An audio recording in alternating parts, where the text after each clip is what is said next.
Caitlin Clark out for the remainder of the 2025 season, something we all think we knew was coming after what Stephanie White said earlier today. We couldn't be too sure until we see it for ourselves.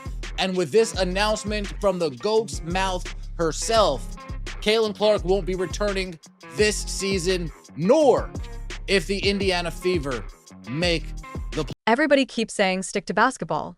But tell me this, how do you stick to the game when the game won't stick to you? When the league that's cashing the checks your popularity helped right starts acting like your success is a problem to be managed instead of a fire to be fed. That's where Caitlin Clark is right now, front and center, carrying arenas, crashing merch sites, dragging TV ratings into places they haven't been, and staring straight into a wall of silence every time she gets hacked in the lane and the whistle pretends it's on vacation. Yes, the core story you came for is real. Clark's fed up, and the temperature isn't tough loss, move on. It's slow burn fury, the kind you get when you realize the scoreboard doesn't protect you, the highlight reel doesn't shield you, and the machine you're powering is also the machine trying to mute you. Here's why that matters now. The stakes are enormous. We're talking about the most watched rookie of her era, the person reshaping the business side of women's basketball in real time. We're talking about the difference between a historic growth moment and an avoidable PR faceplant.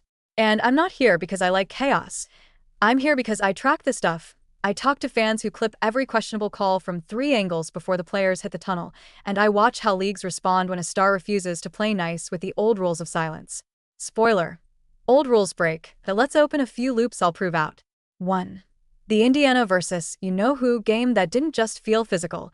It felt selectively officiated in a way fans won't stop replaying. 2.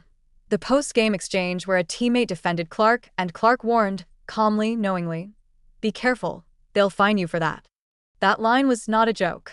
It was a veteran sentence coming out of a rookie mouth. 3. The bigger fight here isn't Clark versus a single ref. It's player power versus a culture that prefers PR over transparency. Keep those 3 open. We're going to close them one by one. Let's start with the second strongest point because it sets the floor, the pattern fans think they're seeing. Visualize the paint like a freeway during rush hour. Bodies collide. That's basketball. But what had people raging wasn't just contact. It was contact with no whistle, then a ticky-tack-tack when a glare lingered too long. Drives where shoulders met ribs, no call. Off-ball shoves that'd move a refrigerator, no call. Then the moment a fever voice even breathed frustration, wallets opened for fines. The timeline put together by the internet detectives is savage. Timestamps, slow mo, side-by-sides comparing how similar plays were whistled for others and swallowed for Clark. Are they perfect? No. Are they convincing? Loudly. Context. Clark walked into this league with a camera crew that never blinks. Application. Every lopsided moment multiplies online in minutes. Framing. In a sport starving for oxygen, the league finally has a bonfire and risks hosing it down because it's messy. Expectations said, she'll adjust to the pro game. Reality shot back, the pro game better adjust to being seen. Now the strongest point. The stakes for the league if they misread this moment. When your most bankable star, your ratings accelerator, your international draw, your why tickets sold out in cities that never used to says quietly but clearly, this isn't right. You don't have infinite choices. You can double down on sportsmanship memos and hope the noise fades, or you can accept that athlete empowerment isn't a slogan for billboards, it's a daily standard measured in credibility. Context. Leagues that embrace star voices grow because fans invest in people, not logos. Application. Support Clark's right to speak, improve officiating transparency, and you bank long-term trust that outlives any cycle. Framing. The W in WNBA doesn't stand for whisper. It stands for women who play, speak, fight, build. Expectation said, market her face. Reality replied, respect her voice or you lose both. Loop 1. That Fever versus Hollywood marquee opponent game. Fans watched Clark take hits like it was a contact clinic while the whistle sat on airplane mode. You don't need conspiracy goggles to see why that set the internet ablaze. Every missed call in a vacuum is a shrug.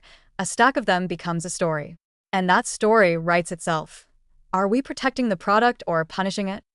The highlight that should be a 30-second clip turns into a 9-minute breakdown with telestrator arrows and angry captions. The league can't beat that with a bland press note.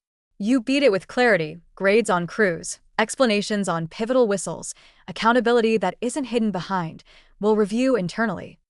Because if you don't do that, the fans fill the vacuum, and once the narrative cements online, good luck chiseling it out. Loop 2. The post-game moment with a teammate. She defended Clark, she made a barbed comment, and Clark, not flustered, not performative, just warned her, tread lightly. That reads two ways. First, as a player who has already felt the subtle pressure, those friendly reminders that look like corporate courtesy and feel like a muzzle. Second, as leadership, a rookie telling a locker room, I know the rules of this house. I'm choosing to break them with my eyes open. That's why this landed so hard. It wasn't outrage theater. It was the calm before a storm that says, if a fine comes, it comes, but I'm not pretending I didn't see what I saw. Loop 3. The culture clash. For years, the unspoken code was keep it in the family. Don't air dirty laundry. No public second-guessing. That code was born in an era when one bad headline could sink a fragile ship. But the ship is different now. Bigger. Louder. Sponsored. Streamed. When you ask for mainstream attention, you also invite mainstream accountability, and accountability means you don't get to curate every angle. Expectation said, more cameras will help our message. Reality said, more cameras will capture the misses too.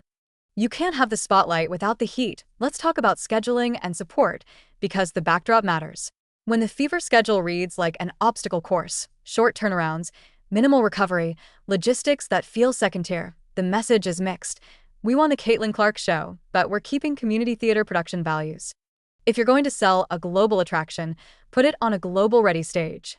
That means consistency in travel, facilities that match the moment, and recognition that the body you're marketing is also the body you have to protect.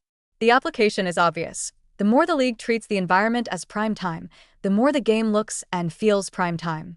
Framing. This is where growth stops being a press release and starts being policy. There's a narrative trap some institutions fall into.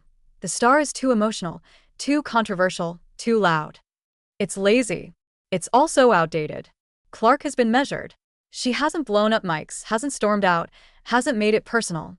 She's been surgical, call out what's off, keep the temperature cool, force the room to answer the argument, not the tone. That terrifies old systems because you can't dismiss it as a tantrum. Expectation said, we can wait out a flare-up. Reality said, this isn't a flare-up, it's a thesis. Zoom out. The league wanted the icon. They didn't factor in the advocate. They loved the billboard, weren't ready for the bullhorn. But Advocate Clark isn't bad for business. She is the business. Fans aren't flocking to canned quotes. They're flocking to authenticity. When she says out loud what millions saw, that sequence was off, that standard isn't consistent, she becomes the audience's proxy, not its problem. Try to punish that, and you don't just find a player. You find the people who paid to care. And here's the twist everyone feels but doesn't want to say. Clark's voice is giving cover to others. Veterans who've worn the bruises and bit their tongues. Rookies who grew up with athlete-driven media and think silence is the weird choice, not the brave one. Coaches who do press conferences like tightrope walkers because they know a single adjective can cost them. The moment the highest wattage star refuses to self-censor, the temperature in every other mic check changes. Expectation said, we'll keep criticism isolated. Reality said, you just mainstreamed it. The internet has already gone CSI. WNBA.